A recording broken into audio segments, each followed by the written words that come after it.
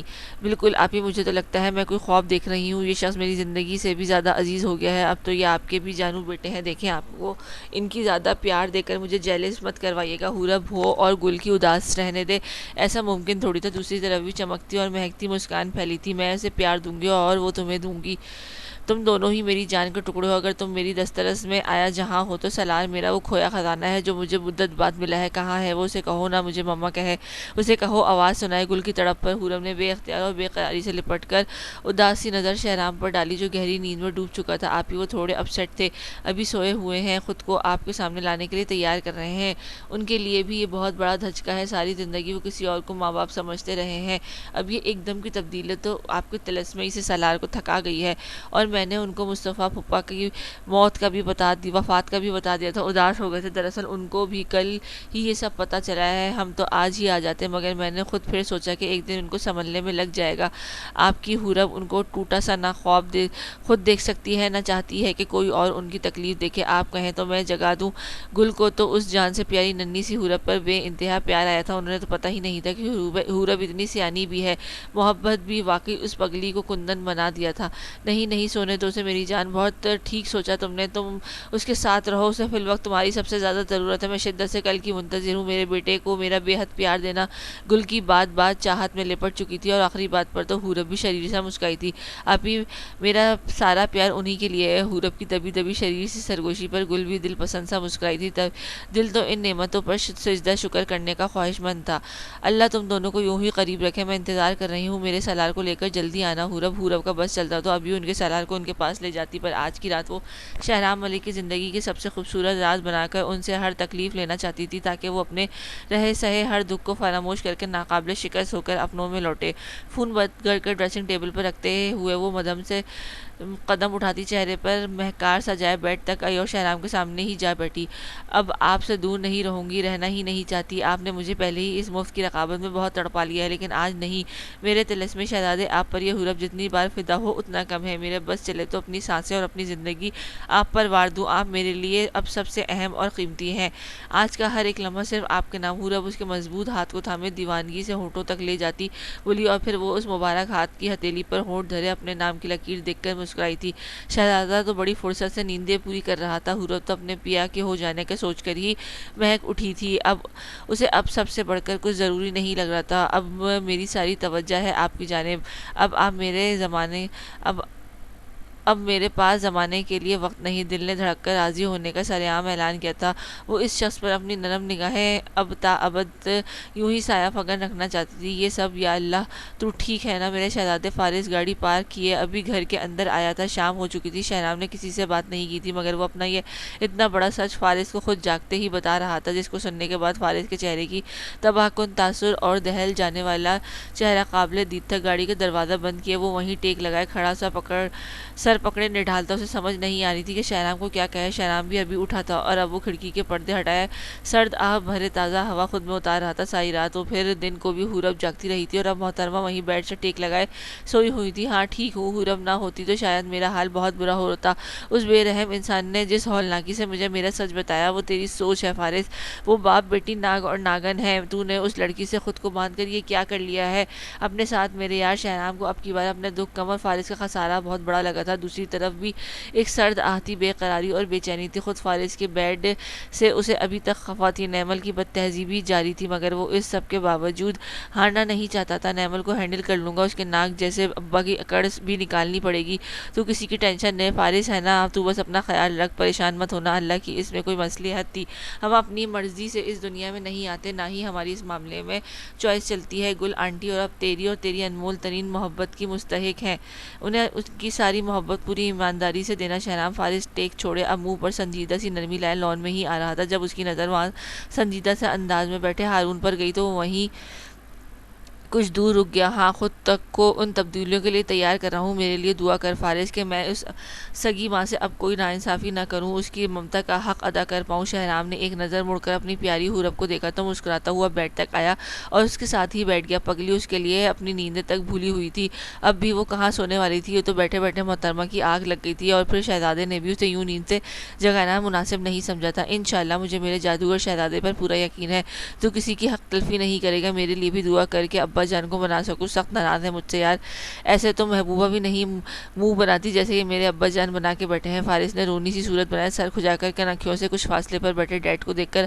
حسرت سے کہا۔ فارس کا دل تو سخت دکھی تھا کہ وہ اپنے ہینڈسم سے ڈیڈ کو بہت اداس اور نا امید کر چکا تھا۔ ہونا بھی چاہیے، تو نے کام ہی ایسا کیا ہے، تجھے پھینٹی لگنی چاہیے۔ شہرام بھی اب کی بار تھوڑا شریر ہوتے ہوئے خود بھی مسکراتے ہوئے نیم دراز ہو گیا تھا۔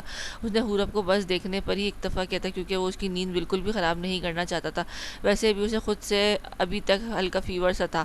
ہاں ہاں کمینے، چل تو خوش ہو جا پھر، کیونکہ ماہ بدولت ابا جان کو منانے جا رہا ہوں، چل پھر بات ہوتی ہے۔ فارس سے کہہ کے میں کہی بات پر شہرام بھی مسکرا کر فون بند کیا، ایک نظر حورب کو دیکھے خود بھی آنکھیں بند کر گیا تھا، جبکہ فارس صاحب اب ابا جان کی سمت پورے تپاک کے ساتھ مگر منہ پر معصومیت کا غلاف لپیٹے گامزن ہو چکے تھے۔ فارس جاتے ہی سامنے ہوا تو ہارون نے دیکھ کر خفگی سے چہرے پر سجائے اسے گھور چکے تھے۔ فوراً سے پہلے وہ خود بھی منہ پر معصوم اداسی پھیلائے بابا کے قدموں میں جا بیٹھا تھا۔ I know you love me a lot، آپ اور ماما میری ہلکی سی خراش تک نہیں سہ سکتے، لیکن آپ کو پتہ ہے نا فارس حقیقت میں دل کا کتنا نازک ہے۔ ہارون نے فارس کی اس بات پر بھی دکھی تاثر سے فارس کو بے بس آنکھیں دیکھی۔ وہ خفا کم لیکن اس جان سے پیارے فارس کے لیے فکر مند زیادہ تھے۔ نازک نہیں، بے وقوف ہے تو، ہماری محبت سمجھتے تو اپنی زندگی کے ساتھ یہ مذاق نہ کرتے۔ ہارون تو ابھی بھی سخت ناراضگی اور رنجیدگی لیے ہلکے سے روپ میں بولے تھے۔ نمرا بھی کچھ دور کھڑی توجہ سے دونوں کی باتیں سن رہی تھی۔ مذاق نہیں ہے بابا، اسے دل نے چنا ہے اور اللہ نے سونپا ہے، اب تو وہ میری بیوی ہے، میں اسے سمجھا لوں گا، آپ دیکھیے گا، آپ مجھ پر بھروسہ تو رکھیں۔ فارس بہت حسرت سے درخواست کر رہا تھا، گویا بابا کو منانے کی اٹل کوشش کی جا رہی تھی۔ نمرا بھی اداس مسکان لیے وہیں آ کر دوسری کرسی پر دونوں کو یہ روٹھنا اور منانا دیکھتی ہوئی برا جامان ہو چکی تھی۔ ہارون نے ایک نظر نمرا پر ڈالی جو انہیں سر ہلائے بیٹے پر بھروسے کا اشارہ دے رہی تھی۔ جو بھی ہے تم اس سب سے افیکٹ ہوئے تو مجھے برا پاؤ گے فارس یار، ہم نے تمہارا دکھ سہنے کی کوئی ہمت نہیں۔ ہارون نے اتنا کہنے کی دیر تھی کہ فارس صاحب فوراً سے قدموں میں اٹھ کر ہارون کو زبردست گھیرے ہنس دیے تھے۔ نمرا بھی اپنی محبت رسیدہ نظریں دونوں کے اس پیار پر ڈالے ہنس سی دی تھی۔ فارس جانتا تھا کہ اس کے ڈیڈ زیادہ دیر اس سے روٹ نہیں سکتے۔ مجھے پتا تھا آپ نے برف کی طرح پگھلنا ہے، ڈونٹ وری فارس، آپ کو دکھی ہونے نہیں دے گا۔ آپ لوگ ایک دو دن تک جا کر رخصتی کی ڈیٹ لے آئے، میں چاہتا ہوں کہ اب اسے یہیں لے آؤں، فی الوقت اسے وہاں چھوڑنے کا رسک نہیں لے سکتا۔ ایک بار پھر ہارون کے چہرے پر رخصتی کا سن کر واضح خفگی ابھری تھی، مگر نمرا اور فارس کی مسکراہٹ کا تبادلہ دیکھ کر وہ بھی لیے دیے سے مسکرا دیے، مگر وہ حقیقت میں ابھی بھی فارس کے لیے بہت فکر مند تھے۔ نیمل ملک، تم ابھی بھی بے چین کیوں ہو؟ شہرام ملک کو تباہ ہو گیا، اب اسے اس کا سب کچھ چھنوا چکی ہو، پھر بھی کیوں دہک رہی ہو؟ آخر بیڈ پر سیدھی لیٹی ہوئی کسی غار کا گھپ اندھیرا دکھائی دیتی نیمل نہ جانے ابھی تک بے سکون کیوں تھی۔ میں اس شخص کی تباہی اپنی آنکھوں سے دیکھنا چاہتی تھی، وہ میرے پاس آ کر بھیک مانگتا اور میں ٹھکرا کر اسے حقارت سے دور دھکیل دیتی، پر ایسا تو کچھ نہیں ہوا۔ وہ شخص میری مرضی کے مطابق تباہ کیوں نہیں ہوا؟ نیمل کے چہرے پر صرف افسردگی کا گہرا سایہ رقم تھا، اسے شہرام ملک کی تباہی کی خبر نے بس وقتی خوشی دی تھی، جو اب بے سکونی بن چکی تھی۔ اس کا سارا دن وہ چاہ کر بھی کمرے سے نہیں نکلی تھی اور آج فارس نے بھی اسے تنگ نہیں کیا تھا۔ آج فارس خود آفس میں بہت مصروف رہا تھا، اس کی آج کافی میٹنگ تھی۔ نیمل نے نہ چاہتے ہوئے بھی سائڈ ٹیبل سے فون اٹھایا، نہ کوئی مس کال نہ کوئی میسج۔ آج اسے فارس کا یوں نظر نہ آنا کافی ڈسٹرب کر رہا تھا۔ دوسرا وہ اس انتہائی تنہائی سے بھی الجھی ہوئی تھی، اور ایک وہ نمونہ فارس منصور میرے ہر ظلم پر بھی مجھے قبول کر چکا ہے، پر مجھے وہ قبول نہیں، مجھے بس شہرام ملک اور حورب کی تکلیف سے سکون ملے گا۔ فون دوبارہ جھنجھلائی ہوئی وہ سائڈ پر دھرے کروٹ بدلے اداس سی تھی۔ اسی لمحے فون کی آواز پر نیمل پھر سے سیدھی ہوئی، ہاتھ بڑھا کر سپاٹ انداز میں فون اٹھایا تو فارس کا نام دیکھ کر وہ آج خفا نہیں بلکہ بیزار سی ہوئی تھی۔ اس کی بکواس سننے کا کوئی موڈ نہیں میرا۔ نہ چاہتے ہوئے بھی وہ بے دلی سے فون کاٹ چکی تھی۔ اگلے 10 سیکنڈ میں نیمل کے فون پر ٹیکسٹ نوٹس ٹون سنائی دی تھی۔ نیمل نے جلے تاثر کے ساتھ میسج اوپن کیا، کال نہیں اٹھاؤ گی تو فارس تمہیں اٹھا کر لے جانے میں وقت نہیں لگائے گا۔ آج کی جدائی ویسے بھی بہت مجھے بے قرار کر رہی ہے۔ فارس کا میسج اور لاسٹ پر آنکھ مارنے والا ایموجی دیکھ کر نیمل کو اس مفت کے روب اور بےہودگی پر غصہ چڑھا تھا۔ اس سے پہلے کہ وہ فون ملا کر اس کی درگت بناتی، وہ خود ہی بے صبر موصوف کال ملا چکے تھے۔ تم بار بار مجھ پر نازل کیوں ہو جاتے ہو؟ کہا ہے جان چھوڑ دو میری۔ نیمل کا جلا انداز تو فارس کو ہمیشہ کی طرح مسکرانے پہ مجبور کر چکا تھا۔ محترم ابھی نہا کر نکلے تھے، تبھی زلفیں بھیگی سی تھیں، دھڑام سے بیڈ پر گرتا ہوا وہ لاملیٹ ہوئے چہرے پر انتہا کی شرارت لا چکا تھا۔ جان نہیں چھوڑ سکتا تمہاری بہت جلد اپنے پاس ضرور لے آؤں گا۔ تفصیل سے کہ فارس کو کیسے نازل ہوتا ہے، ہائے پگلا تو نیمل کو ستانے کا ایک موقع بھی نہیں چھوڑتا تھا۔ ابھی یہ حال تھا، پھر رخصتی کے بعد تو نیمل کی عقل ٹھکانے لگنے والی تھی۔ او شٹ اپ، مر جاؤں گی پر تمہارے قریب نہیں آؤں گی، چیپ انسان، مجھے اب کال مت کرنا۔ نیمل کی جذباتی خفگی تو فارس کو بھی کچھ پل سنجیدہ کر گئی تھی۔ مجھے مجبور مت کرو، میں کچھ دن بعد کے بجائے ابھی آ کر تمہیں لے جاؤں، خود پر رحم کھاؤ۔ اور چیپ میں بہت ہوں مائی ڈیئر، اور مجھے اس پر الحمدللہ سے کوئی شرم نہیں۔ فارس کی بتی سی دوبارہ نکال کر واقعی اجالا کر گئی تھی، اور نیمل کا دل اپنی ہی سر دیوار پر مارنے کو کیا تھا۔ بہت گھٹیا ہو تم، نیمل کو باقاعدہ جھرجھری آئی۔ نیمل ملک، یاد رکھنا تم سے تمہارے ایک ایک زہر جیسے تکلیف دہ الفاظ کا بدلہ لوں گا۔ تم نے مجھے آخر سمجھ کیا رکھا ہے؟ میری محبت اور نرمی کی توہین کرنا بند کر دو۔ ایسا نہ ہو کہ تم فارس نامی اس آخری صاحبان سے بھی ہاتھ دھو بیٹھو۔ اب تم سے فارس تمہاری زبان میں ہی بات کرے گا۔ آج نیمل کا گھٹیا کہنا فارس کو بھی شدید گرا گزرا تھا، بلکہ نیمل کا یہ کہنا آج فارس کا دل درد میں مبتلا کر گیا تھا۔ ایک تو وہ پہلے ہی اداس سا تھا، اور اب یہ نیمل بھی جان کی دشمن بن رہی تھی۔ دوسری طرف بھی پتھرایا ہوا تاثر چہرے پر حیرانگی لا چکا تھا، لیکن وہ دبنے والی ہرگز نہ تھی۔ انا پرستی اور غرور نے نیمل ملک میں بھی کوٹ کر بھرا ہوا تھا۔ مہربانی فرما کے مجھ سے دور رہو، مجھے بات کرنے کا کوئی شوق نہیں، اور میں تمہاری بات کی توہین کرتی تھی اور کرتی رہوں گی۔ مجھے تم جیسا زبردستی مسلط ہوا صاحبان نہیں چاہیے۔ نیمل یہ بالکل نہیں کہنا چاہتی تھی، مگر کہہ گئی تھی۔ اس کا دل اسے بہت ملامت کرتا رہا، مگر وہ اس نازک دل والے سے یہ ظالم سی بے رحمی کر گئی۔ دوسری طرف بھی لمحہ بھر کی خاموشی پھیلی تھی، دل تک ناگوار سا درد اترا تھا۔ اسے آج نیمل پر واقعی دکھ تھا، جو اس کی محبت کو واقعی گھٹیا سمجھ رہی تھی۔ فارس اسے کچھ کہنا تو نہیں چاہتا تھا، مگر آج نیمل کا لہجہ اسے تیر کی مانند محسوس ہوا تھا۔ ٹھیک ہے، کرتی رہو، خدا کرے تمہیں فارس منصور سے محبت ہو جائے، اسے اسی وقت تم سے دور کر دیا جائے۔ تم میرا ہونے کو ترسو، پر فارس منصور تمہیں دکھائی نہ دے۔ کاش میں منافق ہو پاتا، میں تمہیں خود سے رہائی دینا آسان ہوتی، پر تمہیں کبھی اپنے نکاح سے آزاد نہیں کروں گا، نہ کر سکتا ہوں۔ 1 ہفتے کے اندر تمہیں اپنے گھر میں اپنے سامنے لاؤں گا۔ اب ہماری بات تبھی ہوگی جب فارس منصور تمہارا حاکم بنے گا۔ تب تک بیٹھ کر میری محبت کی جتنی توہین کر سکتی ہو کر لو۔ فارس کے لہجے کی تکلیف کو ہر ممکن حد تک چھپا کر کال کاٹ دی تھی، مگر دوسری جانب تو آج فارس کے کہے الفاظ نیمل ملک کو رہی سہی سکون کی لائن بھی کاٹ چکے تھے۔ فارس کی دکھی باتوں اور لہجے میں ناراضگی سے زیادہ دکھ تھا، اور اس کے دکھ کو آج پہلی بار محسوس کرتے ہوئے ساکت تھی۔ ہونک زدہ سی فون کٹنے پر وہ باقاعدہ پتھرائی ہوئی لگی تھی۔ دوسری طرف بھی آج بہت دن کے بعد دل میں چوٹ ظہور پذیر ہوئی تھی۔ وہ تھکا نہیں تھا، مگر نیمل ملک کے کہے الفاظ اسے آج نہ چاہتے ہوئے بھی رنجیدہ کر گئے تھے۔ آج تو نیمل بھی اس سے یہ چوٹ دے کر اداس ہوئی تھی۔ شاید فارس منصور اس نیمل ملک پر اپنا اثر کرنا شروع کر چکا تھا۔ تم نے تو مجھے چھوٹا بیبی ہی بنا دیا ہے یار، میں خود کھا سکتا ہوں۔ حورب تو اس پر حد سے زیادہ مہربان ہونے کا سوچ بیٹھی تھی، اور یہ تو بس اسے اپنے ہاتھوں سے کھانا کھلانا تھا۔ حورب اب مسکرائی سی نظر لیے ٹرے اٹھا کر ٹیبل پر رکھتے ہوئے واپس اسی شہرام کے پاس موجود جگہ پر لوٹ آئی تھی۔ وہ بھی ابھی تک حورب کو اپنی میٹھی نظروں سے قید کیے ہوئے مسکرا کر اپنے ہاتھ بڑھا رہا تھا، جسے پکڑ کر وہ شہرام کے مزید روبرو جا بیٹھی تھی۔ نظروں کے ملتے ہی ہم کلامی شروع ہوئی تھی۔ تب بھی حورب کے ہوتے ہوئے اب آپ بس آرام کریں، آپ کو پتہ ہے نا کہ آپ گرجتے اور برستے ہی پیارے لگتے ہیں۔ آپ ہی کال آئی تھی صبح، آپ کو مس کر رہی ہیں، اور سارا مما اور بابا کو بھی میں نے سب بتا دیا ہے۔ سب مجھ سے یہ امید کر رہے ہیں کہ میں آپ کو سنبھال لوں گی اور خیال بھی رکھوں گی۔ بہت لاڈ اور محبت سے وہ پھر ایک دم سے اداس سی ہو کر شہنام کے بالوں میں ہاتھ پھیرے، اس کے دل تک اترتی آنکھیں دیکھتی بولی، جو اس سے زیادہ سنجیدہ اور الجھا ہوا تھا، ہاں ان سے فون پہ بات کرنے کی ہمت نہیں ہے۔ اس پیاری ماں سے روبرو ایک ہی بار ملنا چاہتا ہوں حورب، میں ان سب کا سامنا کیسے کروں گا؟ مجھے عجیب لگ رہا ہے، یہ عمل تو مجھے تھکا دے گا۔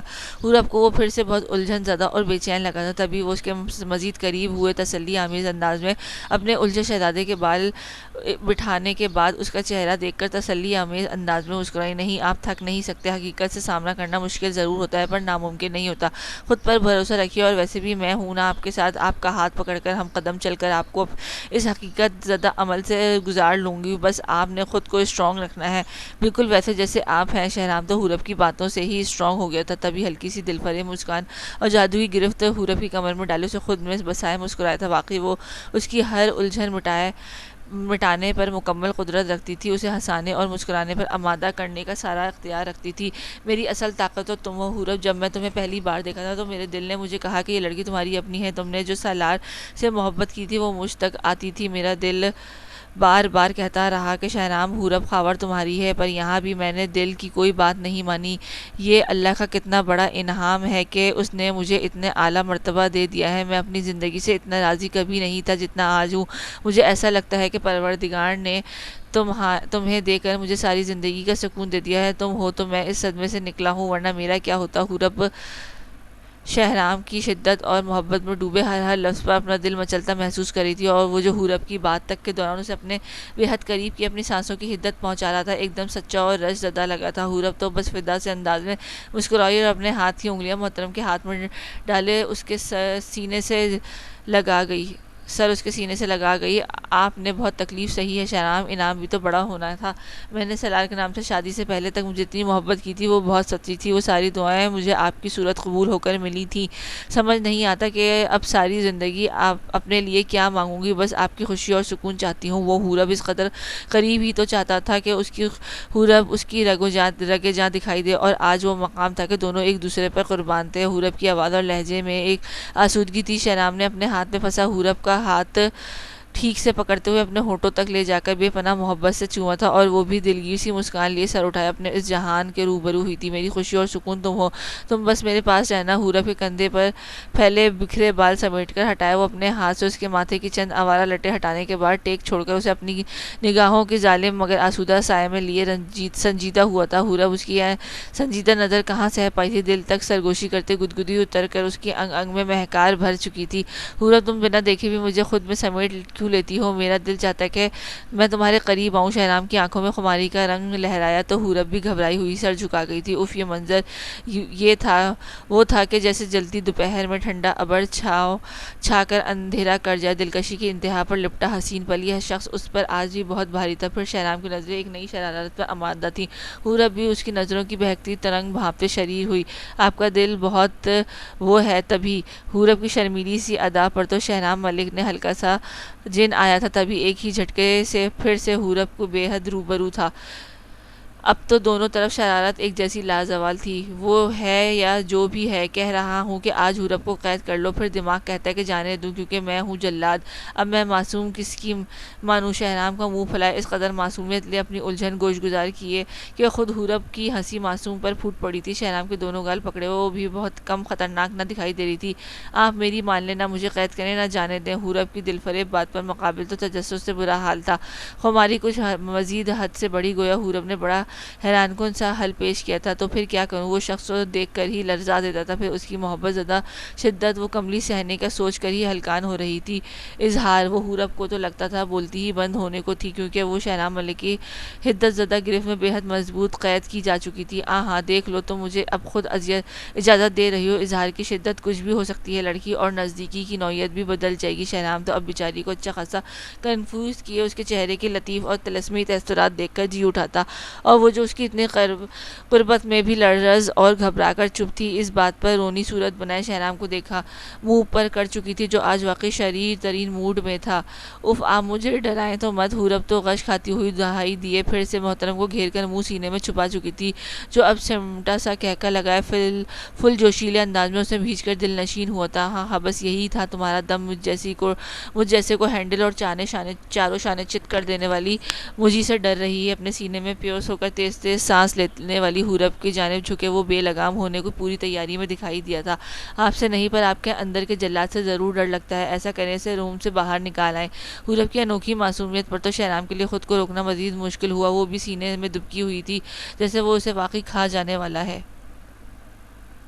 تم کہو تو ساری زندگی کے لیے مہربان بن جاتا ہوں، یہ آفر صرف حورب خاور کے لیے ہے۔ زبردستی وہ اس چمٹی مخلوق کو خود سے الگ کے مقابل لانے میں کامیاب ہوا تھا، جو یوں تھی کہ گھبراہٹ سے منہ تک نہیں اٹھا رہی تھی۔ یار اب شرماؤ تو مت، مجھے آج شرمانے والی حورب نہیں چاہیے، آپ اپنے جیسی کھڑوس والی جلادن چاہیے۔ اس کا چہرہ ہاتھ سے اوپر اٹھائے اس کی آنکھوں میں جھانکے وہ آنکھ مارے بولا تو حورب کی ہلکی بتیسی بھی باہر کو نکلی۔ کیا کروں، مجھے شرم آ رہی ہے نا، حورب نے دانت اندر کرتے ہوئے بڑے رونے انداز میں بے بسی بتائی تو وہ پھر سے پوری آن بان اور شان سے ہنسا تھا۔ یہ لڑکی تو واقعی اس کا کام تمام کرنے والی تھی۔ اچھا لیکن مجھے کیوں نہیں آ رہی؟ شہرام بھی ہنسی دبائے اس کے گال سے شرارت لیے بیچاری کو مزید ہلکان کرتے ہوئے بولا تھا۔ شہرام نہ کرے نا، گدگدی ہو رہی ہے۔ حورب ہنستی بھی جا رہی تھی اور شہرام کی غضبناک حرکتوں پر اسے روک بھی رہی تھی۔ کیا یار، کبھی شرم اور کبھی گدگدی، جاؤ یار میں نہیں آ رہا تمہارے پاس۔ لو جی، اب شہرام صاحب کے ذرا سی جذباتی ہونے پر حورب تو کرنٹ کھائے شہرام کی طرف دیکھنے لگی، جو واقعی مصنوعی اداسی لیے اب دھڑام سے لیٹ چکا تھا۔ آپ ناراض تو مت ہو، حورب کی رونی صورت دیکھنے کی دیر تھی کہ موصوف ایک ہی جھٹکے سے اسے خود پر گرا گئے تھے۔ اب میری ناراضگی دور کرو ورنہ میں جلاد بن جاؤں گا۔ خمار سے بھری نظریں تو اس گھبرائی ہوئی رگے جہاں پر تھیں، جو ہلکان اور نڈھال سی یوں تھی گویا ناراضگی دور کرنے کا طریقہ پوچھ رہی ہو۔ کیسے کروں؟ بیچاری کے حلق میں الفاظ اٹک چکے تھے۔ شہرام کا دل تو بے لگام ہو چکا تھا، مگر یہ شہرام تھا جو مستیاں کرنے میں لطف لے رہا تھا۔ پیارا سا اظہار دو، تھوڑا سا عملی ہونا ضروری ہے۔ شہرام نے آنکھوں میں چمک لائے اس بے جان کو مزید پتھر کرتے ہوئے کہا تو حورب کا چہرہ لال ہو گیا۔ حورب کو تو شدید شرم آ رہی تھی، مگر اب وہ اسے ناراض نہیں کر سکتی، تبھی اپنی آنکھیں بند کیے وہ کچھ اوپر ہوئی اور بہت محبت سے وہ شہرام کے دونوں آنکھوں پر باری باری شرف تقدس سونپتے ہوئے اپنے دل فریب لمس میں لپٹی محبت درج کیے، پھر سے اس کے سینے میں جا چھپی جیسے ابھی بے ہوش ہو جائے گی۔ ہائے طلسمی شہزادے کی تو بینائی بڑھ گئی تھی۔ آئی لو یو شہرام، میں بھی آپ سے دور نہیں رہنا چاہتی۔ آج حورب صحیح معنوں میں آپ کے ہونے پر دل و جان سے راضی ہے۔ اب کی بار تو شہرام ملک کے چہرے پر حورب کی اس سرگوشی نے کہیں بات پر رشک ابھرا تھا، وہ خوشی اور وہ سکون آیا تھا جو اب صرف اور صرف شہرام کے نام تھا۔ تمہیں اپنا کرنے میں آج شہرام ملک بھی بجت سا ہے۔ آج نہیں بچو گی تم۔